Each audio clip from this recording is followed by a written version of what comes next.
Mga kababayan, ito yung sunod. Naku, mga kababayan, ano 'to? Si Bato de la Rosa, mga kababayan, ah, nakalipad na daw ng China. Patay ka diya, Mga kababayan, Bato de la Rosa, nakalipad na daw ng China. Naku, gaano gaano ba ito katotoo? Diyos ko po, mga kababayan, Diyos ko po. Si Bato de la Rosa nakalabas na daw ng bansa. Sabi-sabi ha. Ngayon mga kababayan, ito po ang usap-usapan ngayon na si Bato ay nakalabas na daw ng China. Ngayon, mga kababayan, sabi-sabi lang ha. Pero kung tatanungin ko kayo mga kababayan, may possibility ba si Bato makalabas?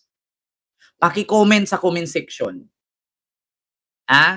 May possibility ba na si Bato ay makalabas ng Pilipinas at makalipad ng anong bansa or China? Example, China.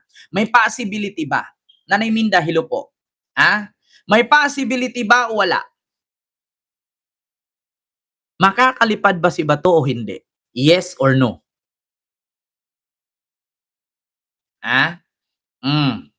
Kasi para sa akin, mga kababayan, para sa akin, may possibility. Bakit?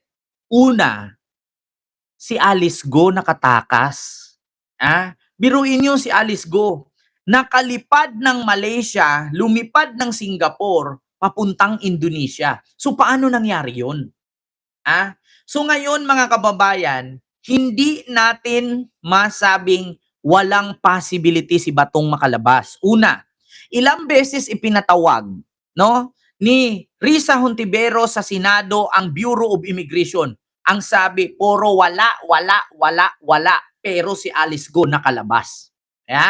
Si Harry Roque, puro sabi, wala, wala, wala, wala. Pero nalaman-laman si Harry Roque nasa Netherlands na. Paano nila explain yan? Di ba? Paano nila i-explain yan? Kung magtanong tayo may possibility o wala, para sa akin, malaki ang tsansang makalabas si Bato kung sakali man. Kasi bakit? Kung ilang beses ipinatawag ni Risa Hontiveros ang immigration noon, wala daw sila sa listahan, walang nakalabas na Alice Go. Pero saan si Alice Go nahuli? Saan si Alice Go nahuli? Sa Indonesia. Si Harry Roque, nasaan ngayon? Nasa Netherlands. Pangatlo, nasaan? Nasaan ang kapatid, mga kababayan, ni Alice Go? Ay, hindi kapatid ni Alice Go. Nasaan yung nakakulong na babae? Nakakulong sa correctional. Nasaan ngayon? Paki-comment mga kababayan, sino yung si Wong ba yun? Ong ba yun? Nasaan? Paki-comment. Si Cassandra Ong. Nasaan si Cassandra Ong? Sasabihin nyo, si Bato hindi makakalabas? Nasaan si Cassandra Ong? Nakakulong na lahat-lahat sa correctional, pero nawala.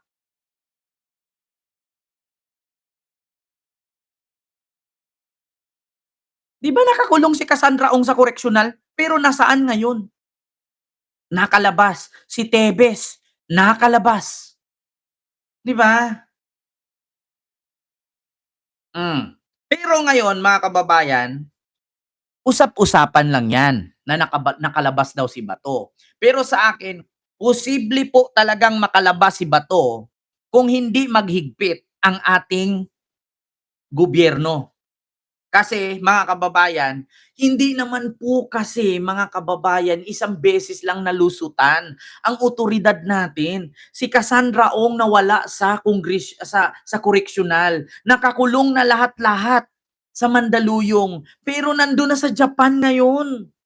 Biruin nyo yan, paano nangyaring nasa Japan si Cassandra Ong, samantalang balitang-balita, nakakulong sa correctional sa Mandaluyong. Bakit nandun sa Japan? Nandun na ba sa Japan ang Mandaluyong? Anong street po ba sa Japan na nakalagay Mandaluyong correctional? Bakit nandun na siya sa Japan? Paano nangyaring nakalipad ng Japan si Cassandra Ong? Si Alice Go, 'di ba? Si Harry Roque, paano nangyari, 'di ba? Hmm. Pero ngayon mga kababayan, ah, pinaliwanag ng Bureau of Investigation or NBI na si Bato ay nasa Pilipinas pa rin. Pero mga kababayan, sana naman maghihigpit na kayo para di makatakas ang angkel kong si Bato. Continue. Bagsa si Senador De La Rosa. Mm. Ang National Bureau of Investigation na malabong nakalabas na ng bagsa si Senador De La Rosa. Balita mula sa NBI, hatid ni Radio Patrol. Zeus Legaspi, Zeus. Mm. Tony, kinumpirma ni NBI Director Attorney Melvin Matibag na nasa Pilipinas pa ang puganting si Senator Ronald De La Rosa. Mhm. Sinabi ni Matibag na wala sa records ng Bureau of Immigration na lumabas ng bansa si De La Rosa. Di ba? Kinumpirma, wala sa listahan. Magtatanong lang, bakit si Alice Go nakalabas? Di ba ganyan din ang sabi? Wala sa listahan. Bakit si Harry Roque nakalabas? Di ba yan din yung sabi? Wala sa listahan. Tapos malaman-laman natin, nandun na nag-live sa Netherlands. Sige nga. Magbe-base lang kayo sa listahan? Paano kung si Bato dumaan ng Batangas yan, papunta ng ano yan, Palawan, likod ng Palawan, Malaysia na. 'Di ba? Paano kung magbatangas yan? Pagdating sa Batangas o pupuntang Boracay yan, pagtawid sa Boracay, Palawan, likod ng Palawan, Malaysia na, Sarawak. Sarawak na ang likod. Yeah. At malabuhan niyang gawin ito na senador. Lalo mas may hirapan itong magtago doon. Paliwanag niya, 122 bansa ang kasabi ng International Criminal Court, kaya mas mahirap para kay De La Rosa na magtungo sa ibang bansa. Kung si Bato ay mahihirapan, Sarawak, Malaysia. Kung mahihirapan daw lumabas si Bato, paano kung pupunta ng Netherlands tapos mag-file doon ng asylum? Or pupunta kay Roque yan sa Vienna, Austria. Hihingi ng tulong kay Harry Roque yan, magpa-file ng asylum doon. Posible ba o hindi? Kung lalayas si Bato or tatakas, no? Katulad sa dinaanan ni Harry Roque, nakasakay nga ng yate. Paano kung yung yate na yun, ihatid lang siya doon? Di ba? Paano kung yung yate na yun, ihatid siya doon? Tapos pagdating niya sa Malaysia, lilipad yan. Bakit? Nasa Interpol na ba? Si Harry Roque? Si Bato? Ang pagkakaalam ko, nasa ICC lang siya. Pero wala ata siya sa Interpol. Pagkaalam ko, warrant of arrest lang ng ICC. Pero wala siya sa Interpol red notice. Bakit? Nasa Interpol red notice na ba si Bato?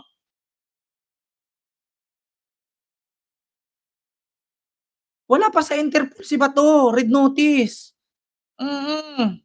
Si Harry Roque nga, wala eh. Pwede si Bato. Via dagat. Hindi siya pwede mag-eroplano. Nasa red notice na ba si Bato? Kung nasa red notice siya, bakit si Harry Roque hindi na-aresto? Yan ang katanungan ngayon mga kababayan. Ako, mahirap eh. Sa totoo lang, mahirap magtiwala sa ngayon. Ayaw ko na. Gusto ko sana magtiwala eh na wala, hindi pa nakalabas. Wala, hindi pa nakaalis ng bansa. Ganyan din naman sinabi nyo noon kay Alice Go. Ganyan din naman sinabi nyo noon kay Harry Roque, kay Cassandra Ong, kay Tibes. Magulat-gulat na lang tayo, si Cassandra Ong nasa Japan na. Si Alice Go nahuli, nandun na sa Indonesia. Paano nangyari yun? Si Harry Roque ngayon nasa Vienna, Austria na.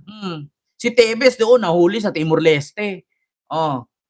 Sige nga, paano nangyari yun? Hmm.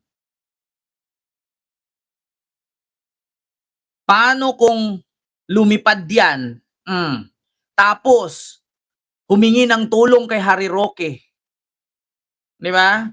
Tapos biglang nag-file ng asylum yan si Bato, goodbye. 'Di ba? Kaya nga, sa totoo lang dapat dito sa ating bansa, kapag mga ganyan may mga issue na, iho-hold na agad.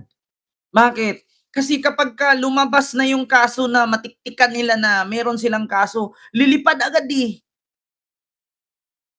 'Di ba? Oh, ulitin ko ha, sabi ng balita, hindi pa daw nakalabas si Bato. Sana naman. Ang National Bureau of Investigation na malabong nakalabas na ng bansa si Senador De La Rosa. Balita mula sa NBI, hatid ni Radio Patrol, Zeus Legaspi. Zeus! Mm. Tony, kinumpirma ni NBI Director Attorney Melvin Matibag na nasa Pilipinas pa ang pumating si Senator Ronald De La Rosa. Sinabi ni Matibag na wala sa records ng Bureau of Immigration na lumabas ng bansa si De La Rosa at malabo niyang gawin ito ng senador. Lalo't mas may hirapan itong magtago doon. Paliwanag niya, 122 bansa ang kasabi ng International Criminal Court kaya mas mahirap para kay De La Rosa na magtungo sa ibang bansa. Dagdag pa ni Matibag, hamon sa kanila ang pagiging dating hepe ni De La Rosa ng Philippine National Police. Mga kaibigan ito sa intelligence community at ang posibleng malawak nitong koneksyon bilang senador. Nang tanungin sa progreso ng NBI sa paghahanap sa mga babatas, sinabi ng direktor na hindi pa nila masabi kung kailan nila ito matutunton, pero tiniyak na tuloy-tuloy ang kanilang pagkilos para mapanagot ito sa batas. Alam nyo, sa totoo lang mga kababayan, kaliit-liit lang ng Pilipinas, kalaki-laking tao ni Bato, hindi nyo maaresto. 'Di ba? Mahihirapan daw si Bato magtago sa labas ng bansa. Sa Pilipinas nga, kaliit-liit, di nyo maaresto. Doon pa kaya sa ibang bansa, kalaki-laki. Ay, nako. Okay lang sana, 'di ba?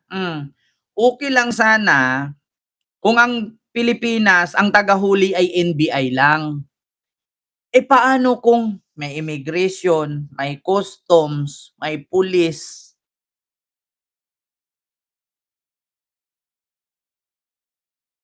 Nung tumakas nga Senado, may escort pa, eh. Yan ang mahirap mga kababayan, eh.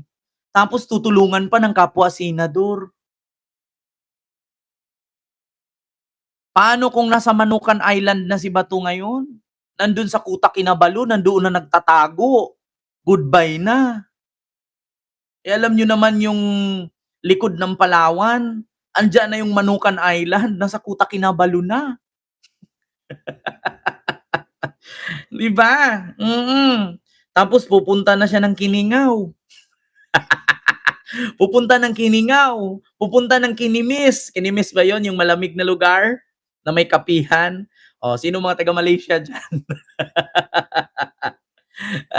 Paano kung mamamasyal na 'yan doon? Patay tayo diya. Alam nyo pa naman na naalala, sinong nakapanood mga kababayan nung dokumentado ni sino ba yung ano ba, si Cara David ba 'yon, yung sakayan ng bangka patawid ng Malaysia? Mga kababayan?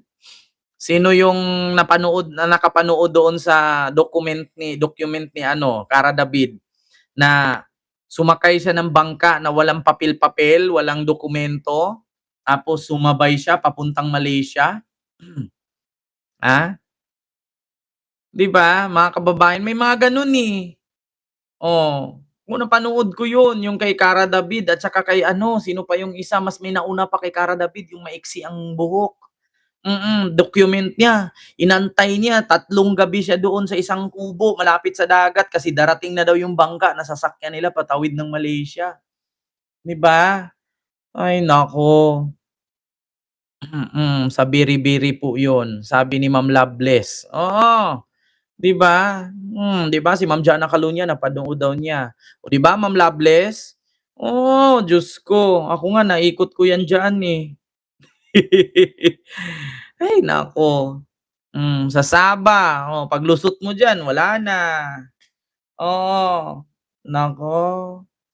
Sana kung pupunta man si Bato ng Malaysia, mga kababayan, sana ang mapuntahan niya yung maraming wakwak.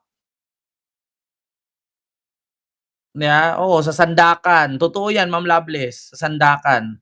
Napuntahan ko din diyan. Sana mapuntahan ni Bato yung maraming wakwak diyan na lugar sa Malaysia, yung iniiwan yung isang village kay puro wakwak. Puro ano, puro tawag nun, anong tawag sa kanila nun? Na wakwak na ulo lumilipad. Mga kababayan, sana doon si Bato mapadpad, eh. Makakita siya doon ng ano, mga wakwak. Oo. Nakalimutan ko yung ano, Ma'am Loveless, alam mo yon yung lumilipad na ulo lang? Anong pangalan nun, Ma'am Loveless? Yung ulo lang na lumilipad ba? May tawag yan sa Malaysia, ano ba yung nguring? Ano ba yung guring? Ano ba yon?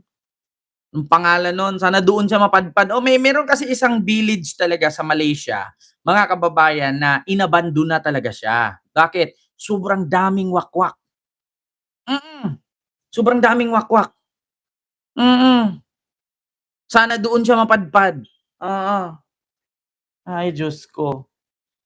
Nang makasama niya si Sumatra. Ay, Diyos mio, Marimar. So yun lang mga kababayan.